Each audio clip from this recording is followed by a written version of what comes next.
thank you so much for joining us on this little conversation we're going to have. And I think this journey that's ahead of us, that's what I think is happening. I'm not going to lie. I think there's something way more than what I thought was here.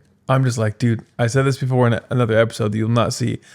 I just want to make epic cinematic B-roll that's beautiful with beautiful gear and amazing cameras and just tell amazing stories. And I think I'll be able to do that. But I feel like whether I like it or not, this is kind of the thing that just that's like God's leading us to, or me to, over and over again. And it's like what I would do normally with friends all the time, just recording it with my best friend. So you're welcome. Oh, thanks. You're welcome. All right. Anyways, thanks for watching. Let's get into it.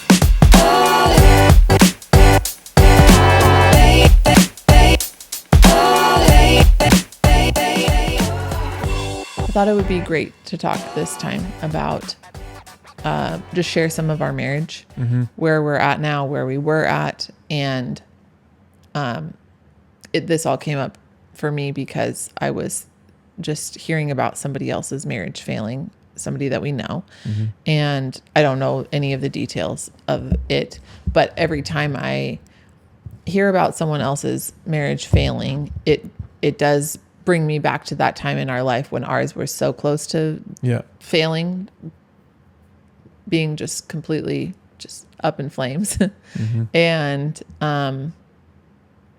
so I thought maybe if we, because like you said at the beginning of this, a lot of our, like, we would talk to our friends in this like open, candid way. So I thought, well, why not just do it for YouTube, and maybe it'll help somebody, or maybe it won't, but you don't know unless you share it. So yeah, that sounds good. Let's do it.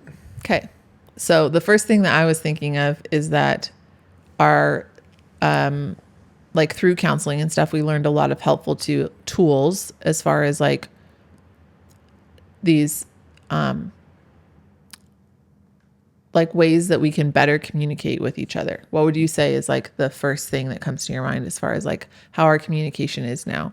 Whether that's our communication now versus before? Yeah. I think now the quick answer would be we are clear, open. There's no hidden motives. There's no weird agendas going on. And we're able to quickly decipher like, what is the mode of this conversation? Is it strictly is it strictly just factional, I was going to say, or fictional? Is it strictly just like information? We're talking about what's going on in your heart, and those things. I think we've learned those we've exercised those muscles. In the beginning, it was like, hey, we're going to have a conversation about feelings. We're going to have conversations about this, and I want you just to listen to me, or I want to talk about this practical thing. Yeah. So I think some of those like just baseline things we do without thinking about. And because of, even though 13, 14 years isn't like a long time, it's long enough time to get to know someone to where it doesn't take, that also is a big benefit of knowing you that long. Yeah. Is a lot less words have to be had to just start a conversation. Yeah. So I think that's where we are. So our pattern of behavior before was really unhealthy. It was stanky. It was Stanky really dank. bad. I just want to help like give some context maybe. Some of the unhealthy things were I would bottle things up until I exploded. Yeah. Which is never good for anybody. Nope. And then I would feel terrible. So then instead of like actually being able to get to like the root issue, I would just be sitting in like this giant puddle of shame for blowing up at you. Yeah. Yeah. Because you hit really quickly, because it's a bummer cycle, because you wouldn't communicate what's on your heart. Yeah. And then because you didn't communicate what's on your heart, it'd build up to this immense amount of emotional pain and everything else. And then when you would say it, and then it would become this big deal, and then you would feel horrible for communicating your heart. Yeah. And unfortunately, it wasn't just 90% of the time, it wasn't just sharing this thing that was on my heart, because the pressure had been building for so long. It was extreme. It was a bunch of other stuff was wrapped into it. It was really unhealthy. Yep. What would you say your unhealthy pattern of communication is? Is or was? Was, excuse me. I think the byproduct was I would just cold shoulder you because I didn't know. If I felt hurt, I heard someone say, won't tell you anyone. Like no names will be disclosed in this. You'll just, if you know who you are, whatever. Remember hearing from someone basically like yelling does literally no good for nobody unless if you can prove that somehow yelling and screaming is beneficial, I'll do it along with you. Like it's constructive. It provides this helpful change in conversation. Great. So my mode was like, well, I'm not going to yell at my wife. So I'm just going to be quiet because I'm hurt essentially. And so I would just be quiet and then and then on top of that, I would not, because I felt hurt. I did just like, I'm not going to let you in.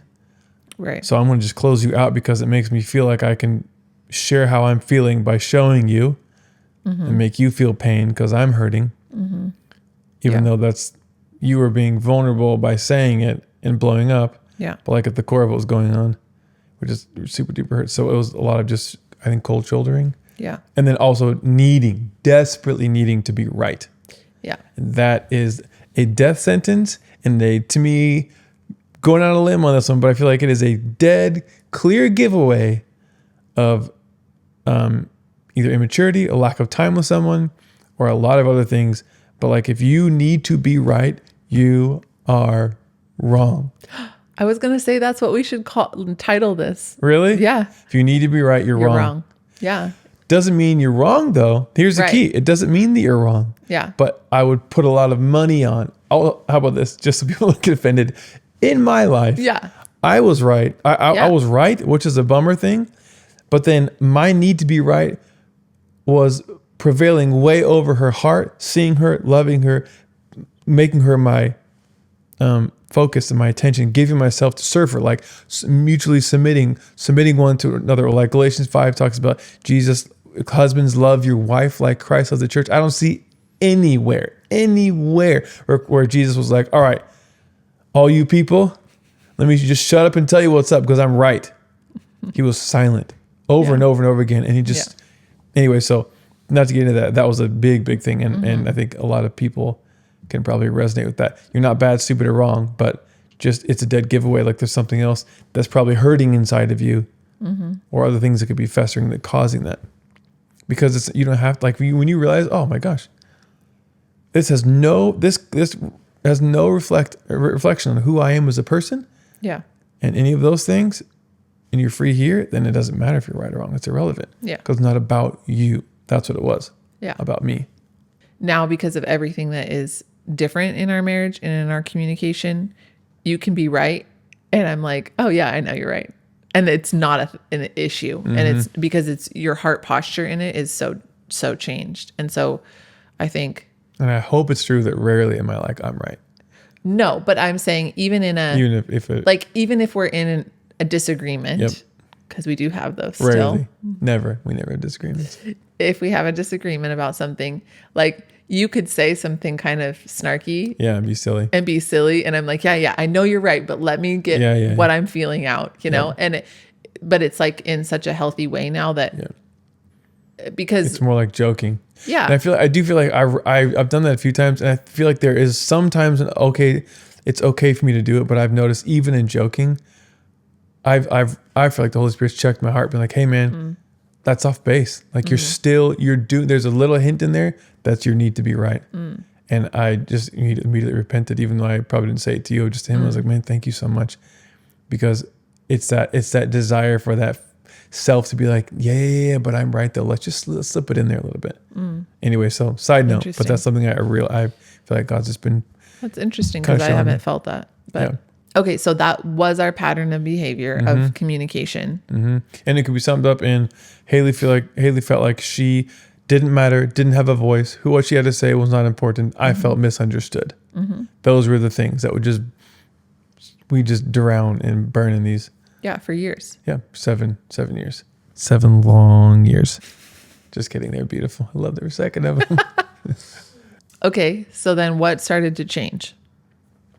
Counseling. So I'll just really quick. I'll net it. That means I'll make it quick. For those of you who don't know that phrase, because I thought it was universal and it's not. That's what happens when you grow up in a small town.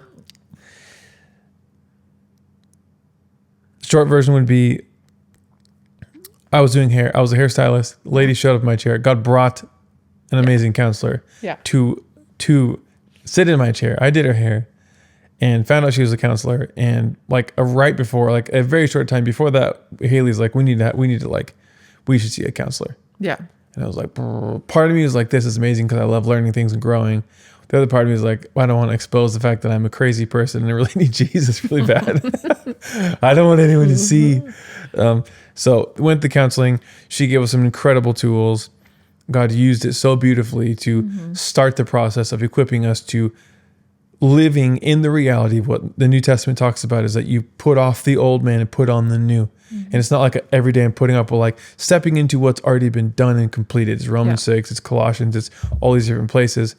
It is a finished reality and walking in that. Basically, I'm skipping 5 years. So within the 5 years, we learned a lot of things about some basic communication, really cool things.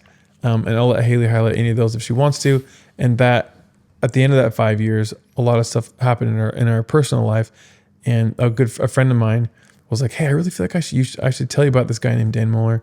And if you don't know who Dan Muller is, he's not anybody special. He's just a dude that loves Jesus. And the Holy Spirit just used him as a tool in my life because it clicked for me here a lot that I actually could be free. I don't have to be offended anymore. And basically every way you can think about it, I don't have to live for myself anymore.